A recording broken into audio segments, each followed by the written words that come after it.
美国遭法德上门施压，非要给个说法，霸权遇到危机了吗？终于是摊牌了，但是也别太高兴，他们终究是一伙的。各位好，欢迎来到康寻说。当前欧盟正在加快速度制定并且出台自己的绿色补贴计划，试图用这种方式与美国通胀削减法所带来的影响进行抗衡。然而，就目前而言，欧盟内部对于以补贴对抗补贴的应对策略持有不同的意见。例如，荷兰、捷克等国家就认为，对过多非针对性的补贴可能会影响公平竞争。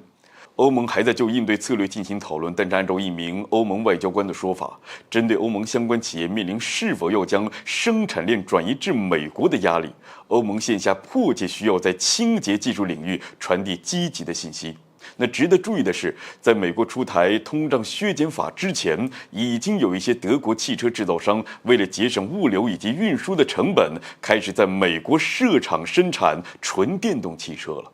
基于此，不难看出这欧盟如今是有多着急呀。事实上，一开始欧盟是希望美方能够调整通胀削减法的，以避免出现有损欧洲产业竞争力的绿色补贴条款。为此，德国经济部长哈贝克和法国经济部长勒摩尔还对美国是进行了访问。据悉，几天前，这法德两国部长访问美国期间，与美国财政部长耶伦、贸易代表戴奇、商务部长雷蒙多等美国多位高级官员是进行了会晤。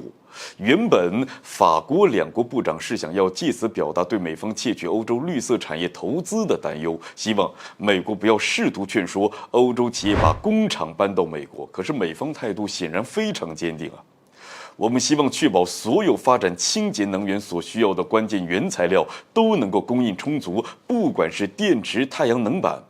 耶伦是明确地表示，欧洲与美国的目标是一样的，在电动汽车制造等绿色产业的关键矿物质供应方面，美国可以与欧洲等国家形成联盟。这言下之意，调整通胀削减法那是不可能的。几乎同一时间，美国总统拜登也是再次夸大了一把通胀削减法，声称该法案存在促进美国制造产业链的好处。去年的8月份，美国出台了通胀削减法，允许政府提供总价值将近3700亿美元的补贴和税收，试图通过这种方式来进一步推动美国本土电动汽车、电池、清洁能源等等绿色产业。这一时之间，让欧洲国家都紧张了，尤其是法国和德国。就如欧洲领导人随后指责美国的那样，这拜登政府出台该法案，无疑是在引诱欧洲企业将生产链向美国转移，只顾自个儿的利益，那根本就没有管盟友国家的死活啊。那倘若欧洲企业都搬到美国生产并且发展了，那欧洲必然会面临巨大的损失。可是，即便欧盟多国在批评美国是在趁火打劫、损人利己，美国方面依然在逐渐地执行通胀削减法。此番法德上门施压美国，也是变相地想向该国讨个说法，促使该国避免实施通胀削减法案当中有可能损害欧洲绿色产业利益的条款。只是，这摊牌有用吗？或许美国未曾想过自己会与盟友国家之间有一场对决，但是事情发生了，这拜登那也是不慌的。